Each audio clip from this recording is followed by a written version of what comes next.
Episode 1 of Solo Leveling starts 3 years ago with a Navy officer asking his captain why they're not participating in the current fight. The captain tells the officer that it's best to let the hunters handle it. We then shift to several low-rank hunters battling an army of large ants. The ants overpower them, but the C-rank hunters arrive and support them. Elsewhere, Guildmaster Choi and his men combat a different army of ants. It's here we learn more about this universe's origins. 10 years ago, several gates appeared that linked the human world with an alternate dimension. Behind each gate lay bizarre creatures called magic beasts, who are immune to standard human weapon. Humans with awakened abilities called hunters are assigned to fight them. They're ranked from ES to E based on their magic power. Hunters cannot achieve greater strength once they've awakened their powers. 3 years later, 2 men named Park and Kim catch up on life. Kim wonders why Park is still participating in raids, and Park says he wants to make money to provide for his family. Suddenly, Solo Leveling's protagonist Sung Jinwoo arrives, and Kim greets him. Kim tells Park Sung is one of the weakest hunters of all time, and if Sung's ever tackling a raid, it's likely an easy one. Sung meets a fellow hunter named Joo-hee, who questions why he's scuffed up. Sung details his experience with an E-rank dungeon. Although S-rank hunters accompanied him, they didn't think to bring a healer along for the raid. Joo-hee thinks it was a selfish choice on the S-rank hunter's part, but Sung says he's used to being treated poorly because he's weak. Joo-hee and Sung attend a raid meeting held by their leader Song Cheol. After greeting his fellow hunters, Sung and the others travel through a gate. Elsewhere, a man greets Chairman Go and discusses how things went with his meeting with the administration. Go says the administrators are concerned about dungeon breaks. However, they want the hunters to continue collecting valuable items inside every dungeon. Go thinks it's logical, considering hunters make a living by selling the resources they find. He shows his comrade an essence stone, which is something hunters collect from magic beasts they defeat. We shift to Sung's perspective. He's having trouble defending himself against the dungeon's magic beasts. Park saves Sung and says he plans to confront this dungeon's other magic beasts. He asks Joo-hee to look after Sung. We return to Go and his comrade discussing the essence stones more. He says the essence stones can be turned into powerful weapons and gear. Additionally, hunters may encounter mana crystals that have similar applications, but Go says they're less potent. Further, Go says the government wants to use these items for more efficient purposes. He says the government is working on a way to generate electricity using essence stones and mana crystals to produce an ideal clean energy source for the world. Meanwhile, Sung and the other hunters defeat the dungeon's boss and celebrate. As Sung watches on, Joo-hee feels Sung shouldn't continue pursuing the hunter lifestyle and reminds him about the injuries he's sustained during this expedition. Sung apologizes and wishes he could have achieved more than a mere E-rank essence stone. Several hunters discover a cave and wonder if this will lead to another dungeon. Sung suggests they wait to hear from the Hunters Association before tackling this second dungeon. However, Park feels it should be safe since it's connected to a D-rank dungeon. Sung asks everyone to vote on whether they should proceed or concede. 6 hunters say yes, while the other half say no, leaving Sung to decide for the group. Since Sung's family is in a rut far, he tells Sung they should proceed. Elsewhere, we see an agent and Choi discuss matters involving 1 B-rank hunter and 2 C-rank hunters. Choi's happy to hear this news and tells the agent to make them an offer if they seem like an asset to him. However, he feels these hunters won't compare to Chae Hae-in, an S-rank hunter. After witnessing Chae Hae-in stop 2 thieves, we shift to Sung and the others who are on their way to fight the second dungeon's boss. Joo-hee's frustrated with Sung because of his decision. Our hunters arrive at the dungeon boss's chambers, and we cut to Go virtually greeting several newly awakened hunters. He discusses their world's history from the gates to the dungeons that lay behind them. Additionally, he knows some will choose the hunter path while others will opt out. He tells the aspiring hunters that it's best to act cautiously and to be fearful of each raid they partake in. Sung and the others enter the dungeon and notice that it looks different than the previous one they conquered. Someone informs Song about an ancient scripture and Song reads it line by line. Meanwhile, Joo-hee's cautious about one of the dungeon's statues. Once Song finishes reading the scripture, the entrance door closes. One of the hunters attempts to leave but gets murdered minutes later by one of the dungeon's statues. Everyone's concerned about the statues, including Sung, who is worried about the statue that caught Joo-hee's attention. Sung reflects on his prior dungeon raiding experiences with fellow hunters. He states how the other hunters would walk away with better experiences than himself. Despite his poor occasions with dungeons, Sung says he developed a keen eye for detail concerning opportunities and dangerous scenarios. The statue shoots a laser from its eye and annihilates a few hunters in the process. The episode then closes with Sung questioning if he and his allies will escape this place with their lives intact. Episode 2 of Solo Leveling starts with Song approaching and praising Sung for his observation skills.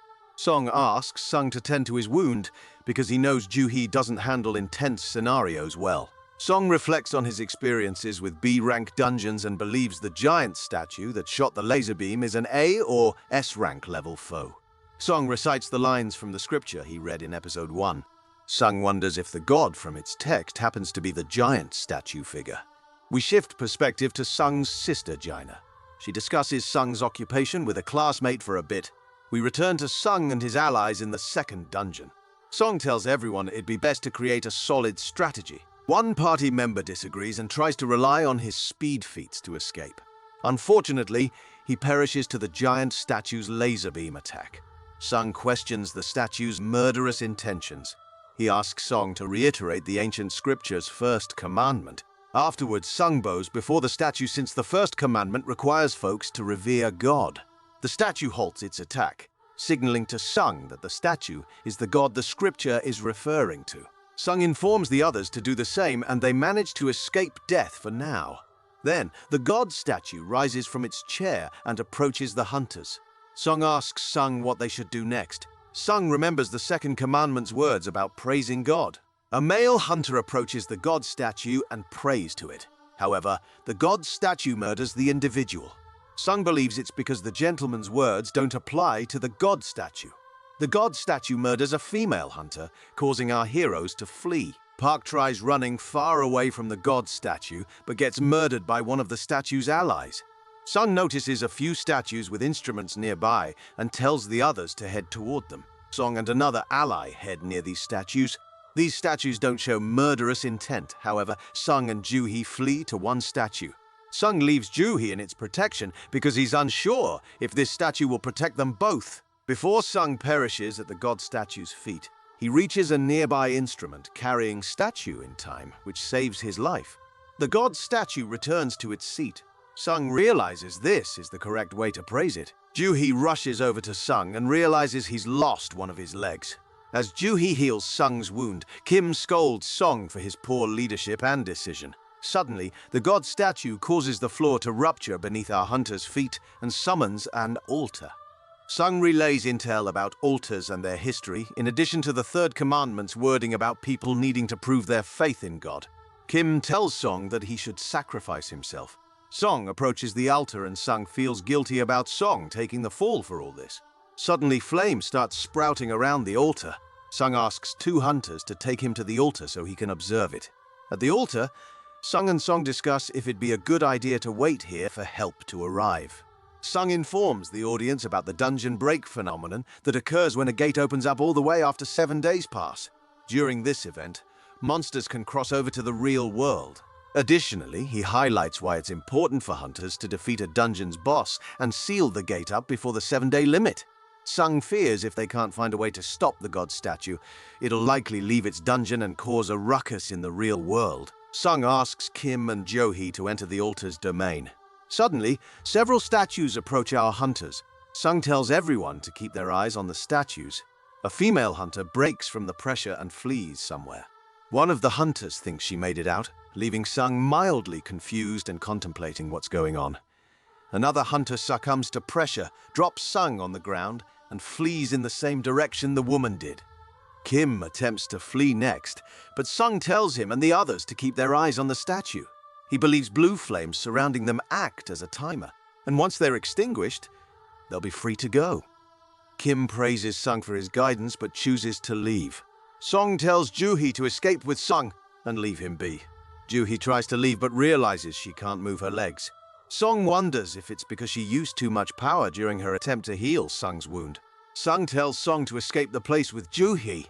Ju-hee refuses to leave him behind, so Song knocks her out and leaves Sung alone. Sung's glad he'll be the one to suffer the dungeon statue's wrath. Sung tries retaliating but gets manhandled by the statues. During this brutal beatdown, Sung reflects on his life experiences. Before the final flame extinguishes and one of the statues attacks Sung, a log appears in front of him. This log informs Sung that he's qualified to become a player. It tells him he has 2 seconds to accept the offer, otherwise he'll die. The episode closes with Sung accepting the offer. Episode 3 of Solo Leveling starts with Sung waking up in a hospital bed and realizing the injuries he sustained from the statues are gone. Suddenly, Wu, the Hunter Association surveillance team manager, and his partner Kang enter Sung's room. They inform Sung he's been unconscious for 3 days. They confirm Sung may retire soon. Juhe's undergoing psychiatric treatment, and only 6 survivors lived through the double dungeon ordeal. Wu states the White Tiger Guild was alerted about the incident and went to the temple to save them. However, they only found Sung lying on the ground with no statues or a temple in sight. Wu asks Sung if he experienced a second awakening. Sung wonders if that's the case and places his hand on Kang's mana meter to see if that occurred to him. Unfortunately, Sung's mana levels haven't changed. Wu and Kang apologize and leave his room. In his room, Sung's shocked. They didn't ask him questions about the log in front of him. Sung tampers with the log for a bit. Suddenly, Jina Sung's sister enters the room and yells at him for making her panic about his safety.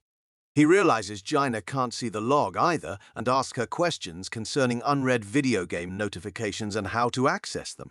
Jina tells him how, and Sung learns he's become the player and must complete a daily strength training quest. Sung reads several notifications detailing important data concerning the player development system. It says if he fails to comply with the system's demand, he'll earn a penalty. Additionally, the system tells him he's been rewarded with something, but Sung doesn't understand what this all means. Sung notices the daily strength training quest notification and opens it up. Sung reads things he needs to complete today and laughs it off. Elsewhere, Wu informs Chairman Go via phone that Sung didn't undergo a second awakening. Chairman Go understands and is thankful this expedition didn't result in a dungeon break. However, he tells Wu that he's going to list this matter as a special case that'll be evaluated over time. In his office, Guildmaster Choi tells Che he'd like them to participate in a B-rank raid as an instructor. Cha's hesitant about her instructor capabilities, but Choi says she just needs to tackle the raid as normal. After, a gate appears in the middle of the street, to many citizens' dismay. At the hospital, the log informs Sung that he failed to complete his daily request. Sung winds up in a desert-like environment with a giant centipede looming over him. The log tells Sung he must survive this ordeal for 4 hours since he failed to complete his daily quest. Sung runs for his life, conquers the quest, and ends up back in the hospital. At a loss for words, Sung faints as the log informs him that he received a reward for completing the penalty quest. In the morning, Sung tells Jina that he might be able to leave the hospital soon. Gina's happy to hear this news and jokes about Sung taking her to dinner soon. At Johe's home, someone calls and asks her to participate in a D-rank raid. Jue declines the offer and the man informs her about Sung's current condition. Juhi arrives at the hospital and eavesdrops on a conversation between 2 nurses. They're discussing Sung's bizarre infatuation with exercise as of late. Juhi spots Sung running outside and leaves to confront him. Meanwhile, we learn that Sung completed his daily strength training quest.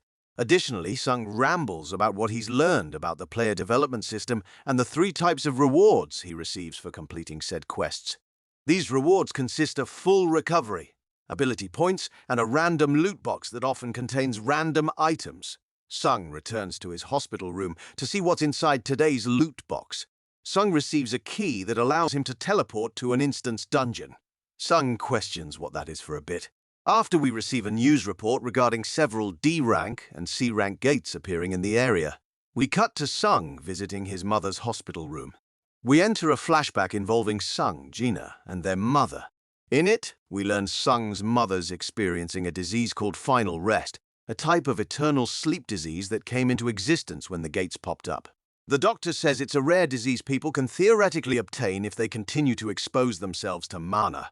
Unfortunately, the doctor says proper life support is the only thing they can provide Jina and Sung's mother with. We receive a montage of Sung completing his daily quests.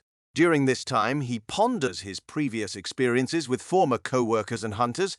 In his hospital room, Sung decides to devote most of his ability points to his strength stats. Then, Sung travels to Hapjeong Station and uses the loot box key to enter the instance dungeon. Suddenly, the dungeon closes and the log appears, informing Sung that he must defeat the instance dungeon's boss or use a teleportation stone if he wants to return home. Sung encounters several goblins and defeats them. Suddenly, a steel-fanged Lycan arrives and lowers Sung's morale. Sung's worried because he knows he can't rely on anyone to heal him if the Lycan wounds or kills him. And the episode closes with the Lycan leaping towards Sung.